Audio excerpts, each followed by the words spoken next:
Welcome. If you're here, you want to get straight to the point, get the real substance. And today, we're doing just that. We're looking at this core idea of, well, information that's deliberately kept hidden. Yeah, we're starting with a source that's very direct. It's titled, What You Mustn't Know. Quite a title. It doesn't exactly ease you in, does it? Not at all. It's short, punchy, and makes this really bold claim right off the bat. It happily says, let me read it. What you mustn't know, we speak what others won't. Wow. Okay, so it immediately sets up this dynamic of us versus them, the ones who are hiding things. Exactly. It suggests there's this whole other layer of information out there, and someone's actively stopping you from seeing it. And look at the words it uses. Banned topics. Right. Censored information. Uncomfortable truths. These aren't neutral terms. They're designed to provoke, wouldn't you say? Absolutely. Banned feels very authoritative, like someone made a rule. And censored implies active suppression. Someone's cutting things out. And uncomfortable truths. That makes you think there's a reality out there that maybe challenges how we see things, and maybe we're being protected from it. Or someone thinks they're protecting us. Or protecting themselves, perhaps.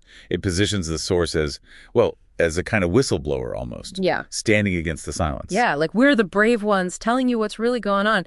And it finishes with, we reveal what you mustn't know. Subscribe and support if truth matters to you. Very direct call to action.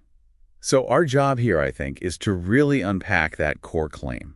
What does it mean to suggest information is deliberately withheld like this? And why would a source state its mission so confrontationally? It immediately gets you thinking, doesn't it? Why would topics be banned? Why censor things? What makes a truth uncomfortable and uncomfortable for whom? Exactly. It opens up this whole discussion about information control, power dynamics. And how we, just as people trying to figure things out, navigate all of this. It plays on that natural human curiosity, too. Tell someone they can't know something. And that's the first thing they want to know. The forbidden fruit effect, right? Precisely.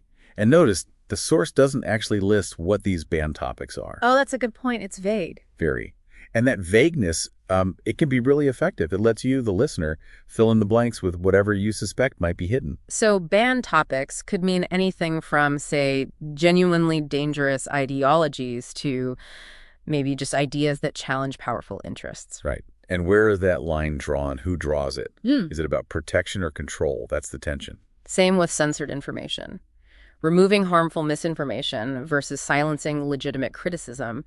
They can both get labeled censorship, but the intent and impact are wildly different. Which brings us back to the source's main premise, that there's this body of important stuff being actively kept from us, and maybe, mainstream channels are part of that.